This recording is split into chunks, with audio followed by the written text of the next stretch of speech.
آج ہم اسلامی عقائد کے ایک بہت ہی گہرے اور سچ کہوں تو دل دہلا دینے والے پہلو پر بات کرنے والے ہیں، قیامت کا دن، اور خاص طور پر یہ سب کچھ شروع کیسے ہوتا ہے۔ اس کی شروعات ہوتی ہے ایک سور کی گونج سے، ایک ایسی آواز جو ہر چیز کو بدل کر رکھ دے گی۔ اس بات کا آغاز کرتے ہیں پیغمبر اسلام صلی اللہ علیہ وسلم کے اس قول سے۔ ذرا اس منظر کا تصور کیجئے، ایک فرشتہ جس کا نام اسرافیل ہے، کائنات کی تخلیق سے ہی سور اپنے لبوں سے لگائے، پیشانی جھکائے، کان لگائے، بس ایک حکم کا منتظر ہے۔ اس ایک جملے میں کتنا گہرا تناؤ اور انتظار چھپا ہے نا؟ تو ہماری آج کی بات چیت کا محور یہی انتظار ہے، فرشتے اسرافیل کا وہ عظیم اور پرسکون انتظار جو دو ایسے واقعات کا آغاز کرے گا جو سب کچھ بدل دیں گے۔ اچھا، تو سب سے پہلے یہ سمجھ لیتے ہیں کہ قیامت ہے کیا۔ سیدھے لفظوں میں یہ دوبارہ اٹھائے جانے کا دن ہے۔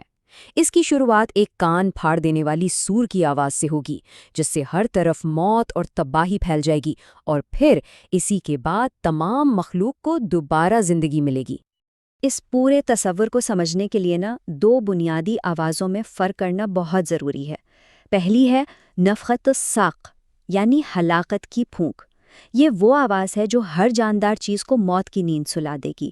اور دوسری ہے نفخۃ البعث، یعنی دوبارہ اٹھائے جانے کی پھونک، جو تمام مردوں کو ان کی قبروں سے دوبارہ زندہ کر دے گی۔ تو چلیں سفر شروع کرتے ہیں پہلی پھونک سے۔ یہ وہ لمحہ ہے جب پوری کائنات اپنی بنیادوں سے لرز اٹھے گی۔ قرآن پاک میں اس کا ذکر کچھ یوں ہے کہ جب سور پھونکا جائے گا تو آسمانوں اور زمین کی ہر چیز بے ہوش ہو کر گر پڑے گی، سوائے ان کے جنہیں اللہ چاہے۔ مطلب کوئی بھی اس سے بچ نہیں پائے گا۔ اور زمین پر جو تباہی ہے وہ ایک دم سے نہیں آتی، یہ آہستہ آہستہ مرحلہ وار بڑھتی ہے۔ سب سے پہلے ایک بہت ہی تیز کان پھاڑ دینے والی آواز آئے گی، پھر ہر چیز میں شدید تھرتھراہٹ شروع ہو جائے گی۔ اس کے بعد ایک ایسا عالمی زلزلہ آئے گا جس کا ہم تصور بھی نہیں کر سکتے، اور آخر میں پہاڑ اپنی جگہ سے اٹھا لیے جائیں گے اور ریت کے ذروں کی طرح بکھیر دیے جائیں گے۔ اور اسی لیے اسی شدید کپکپاہٹ کی وجہ سے اس دن کو یوم الراجفہ بھی کہا گیا ہے، یعنی لرزا دینے والا دن۔ یہ ایک ایسی کپکپاہٹ ہوگی جو پہلے کبھی کسی نے محسوس نہیں کی ہوگی۔ یہ آیت تو اور بھی واضح کر دیتی ہے کہ کیسے سیارے کی کشش ثقل ہی ختم ہو جائے گی۔ زمین اور پہاڑ دونوں کو اوپر اٹھایا جائے گا اور پھر ایک ہی ٹکر سے پاش پاش کر دیا جائے گا۔ لیکن کہانی یہاں ختم نہیں ہوتی۔ یہ تباہی صرف ہماری زمین تک نہیں رہے گی۔ اب ہم اس تباہی کے اس پیمانے کو دیکھیں گے جو پوری کائنات پر محیط ہوگا۔ سوچیں ذرا، آسمان پھٹ کر دروازوں کی طرح کھل جائیں گے، سیارے اپنے مداروں سے نکل کر بکھر جائیں گے، اور ستارے آسمان سے ایسے گریں گے جیسے بارش کے قطرے۔ سورج اور چاند آپس میں ٹکرا جائیں گے اور سمندروں کا پانی ابل پڑے گا۔ فزکس کے وہ سارے قانون جو ہم جانتے ہیں، جو اس کائنات کو جوڑے میں ہیں، وہ سب ختم۔ قرآن پاک کی یہ آیت اس کائناتی تباہی کی ایک جیتی جاگتی تصویر ہمارے سامنے رکھتی ہے، ایک ایسی دنیا جہاں کچھ بھی ویسا نہیں رہے گا جیسا ہم اسے جانتے ہیں۔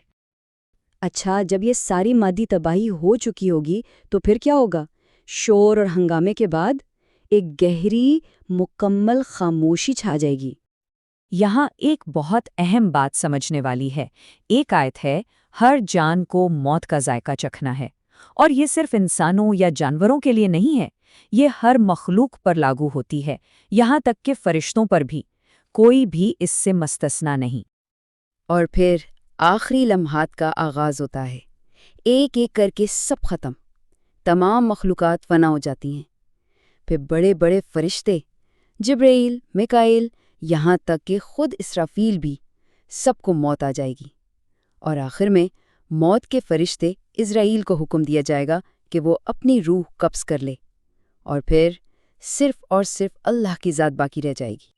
اس مکمل سناٹے اور فنا کے بعد کہانی ایک نیا موڑ لیتی ہے۔ موت کی اس گہری خاموشی سے زندگی کی آواز تک کا سفر، ایک بالکل نئی شروعات۔ پھر دوسری بار سور پھونکا جاتا ہے، اور یہ ہے نفخۃ البعث، یعنی دوبارہ اٹھائے جانے کی پھونک۔ یہ پہلی پھونک سے بالکل الٹ ہے۔ وہ موت لائی تھی، یہ زندگی لائے گی۔ یہ وہ آواز ہے جو تمام مردوں کو دوبارہ زندہ کر کے ان کی قبروں سے باہر نکالے گی۔ تو یہ ہوتا کیسے ہے؟ یہ پورا عمل کسی معجزے سے کم نہیں۔ اللہ ایک زندگی بخش بارش بھیجے گا۔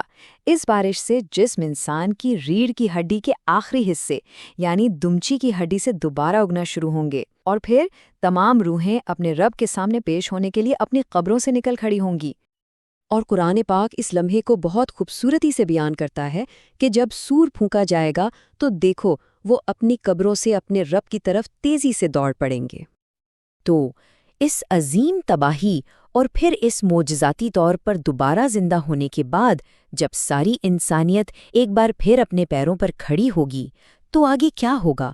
کیا منتظر ہے ان کا؟ یہ ایک ایسا سوال ہے جو ہمیں اگلے مرحلے یعنی حساب کے دن کے بارے میں سوچنے پر مجبور کرتا ہے۔